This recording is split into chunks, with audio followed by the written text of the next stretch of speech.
कृष्ण महाराज एक बार बड़े अशांत हृदय के साथ देवऋषि नारद के पास गए और कहने लगे, हे देवऋषि, अपने हृदय की बात संसार में हर किसी से कोई नहीं कर सकता। मेरी अब आयु भी अधिक हो चली है। घर में बड़े भाई बलराम हैं। वे अपने बल पौरुष के अभिमान में भरे रहते हैं। छोटा भाई है, वो इतना सुकुमार है कि परिश्रम से दिल चुराता है। पुत्र प्रद्युम्न अपने रूप के गर्व में मतवाला रहता है।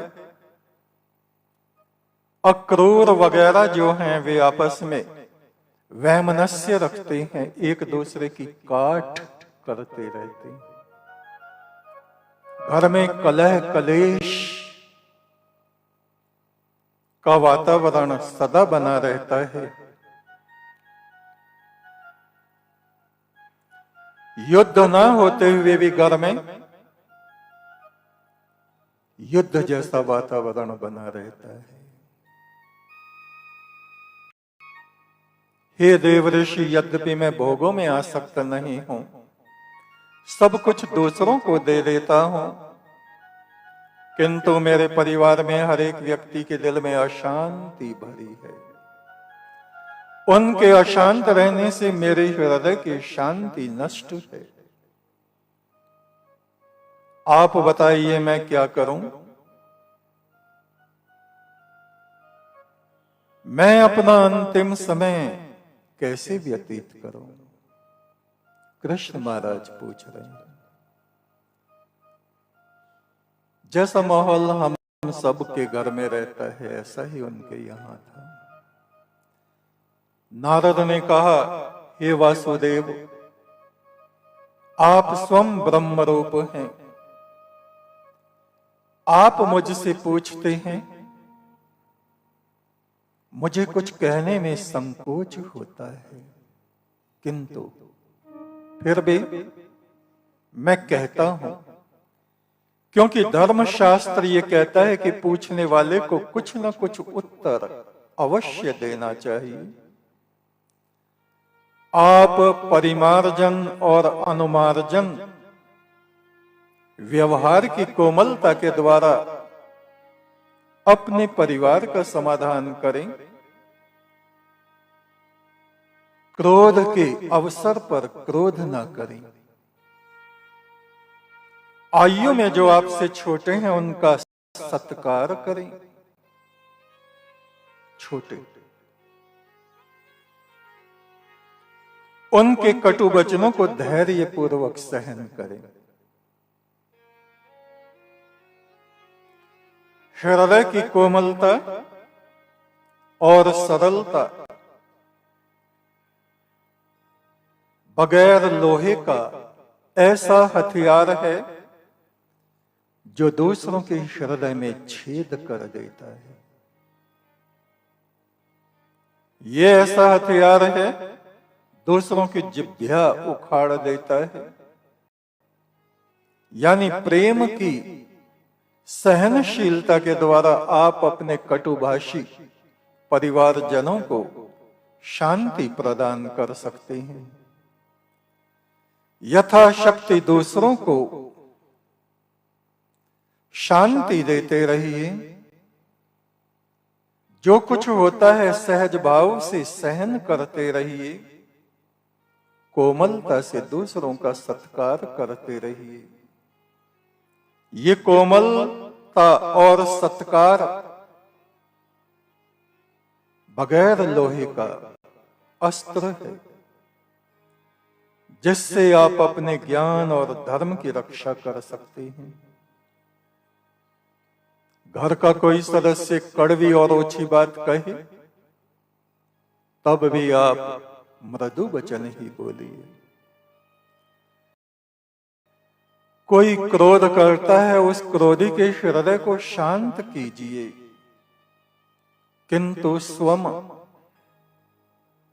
धर्मयुक्त वाणी को संभाल के बोलिए। दूसरों को सांत्वना दीजिए, जो अशांत हो रहे हैं, जो आपस में बैर बनाए हुए हैं, उन्हें अलग अलग बैठा के समझाइए। मृदु वचन और सद आचरण संसार में सबको वश में कर लेते हैं। जो मनुष्य क्रोध में अपनी भौं टेढ़ी किए रहता है या बात बात पे ऐंठ के बात करता है, कड़वा होने के कारण वो सभी का बुरा बना रहता है। कोई नाराज है, बोलता नहीं है, तो पहले आप स्वयं ही बातों का आरंभ कीजिए। देखिए कितनी खास बात है। परिवार में नाराजगी रहती है, एक छत के नीचे रहते हैं, सगे भाई हैं या पति पत्नी, 2-2 साल तक बोलते नहीं।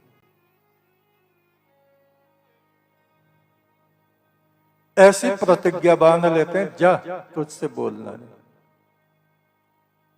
गैरों से बात करते रहेंगे,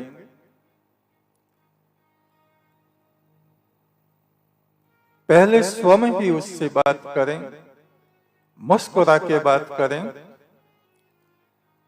ऐसे हंसमुख होके बात करने से सारा संसार हमसे प्यार करने लगता है। जो हमारे विरोधी हैं वो भी शीतल पड़ने लगते हैं। जैसे दाल सब्जी बिना नमक के अच्छा नहीं लगता वो भोजन, ऐसे ही मृदु वचन बोलें। बहुत से लोग किसी के यहां कुछ भेजो, घर में उत्सव है, वस्त्र भोजन, वे उसको उल्टा फेर देते, हम नहीं लेते। कोई बात नहीं, दूसरों को कुछ दो या मत दो, दूसरों को सांत्वना देना, मधुर वचन बोलना, ऐसा वशीकरण संसार में दूसरा कोई नहीं। अपने व्यवहार में मृदुता और विनम्रता को बनाए रखें। जो धर्म आचरण करता है वो देवात्माओं के हाथों से अमृत को पीता है। जो अपने आचरण को निर्मल बना लेता है, अपने उच्च आचरण द्वारा सारे संसार पे उपकार करने में समर्थ होता है। यदि तुम जगत पे उपकार करना ही चाहते हो तो अपनी वाणी और अपने आचरण को पवित्र और मृदु बनाओ। केवल परम ब्रह्म की स्तुति, आराधना, साधना करना काफी नहीं, केवल जप तप करना काफी नहीं, अपने खराब व्यवहार को वैसा ही खराब बनाए रखना, ये कोई धर्म आचरण नहीं।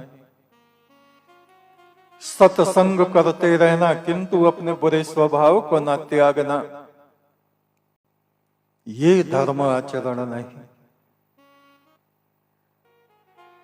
माला के द्वारा जप 100 माला की जगह चाहे 10 माला ही फेरो, किंतु तुम्हारा व्यवहार ही तुम्हारा परिचय होता है। वो व्यवहार ही बताता है कि तुम धार्मिक हो या अधार्मिक। हमारा व्यवहार वो सीढ़ी है जिसके जरिए हम किसी के दिल में भी उतर सकते हैं और किसी के दिल से भी उतर सकते हैं। दूसरों की मदद करने वाले बनो, जो लोग दूसरे चलते हुए को टांग मार कर गिराते हैं, वे संसार में भले लोग नहीं कहे जाते। देवात्मा वे हैं जो अपने आचरण को बहुत ज्यादा निर्मल और अपने मन को शांत बना लेते हैं। हे वासुदेव, देवऋषि नारद कह रहे हैं, परिमार्जन और अनुमार्जन लोहे के शस्त्र नहीं होते। परिमार्जन है दूसरों को क्षमा कर देना, अपने जीवन में सरलता को बनाए रखना, हृदय को छोटा और कठोर न बनाना, कुटिलता को त्याग देना, दूसरों के दोष न देखना, ये परिमार्जन कहलाता है। और अनुमार्जन दूसरों की सेवा करना, सत्कर्म पुण्य कर्म करते रहना, जहां बैर भी है उनमें भी प्रीत को उत्पन्न करना। हे वासुदेव, यही अनुमार्जन कहा जाता है। धर्म आचरण जिसने किया, देवताओं के हाथों से अमृत पिया। मन को निर्मल जिसने किया, उपकार सारे संसार पे किया।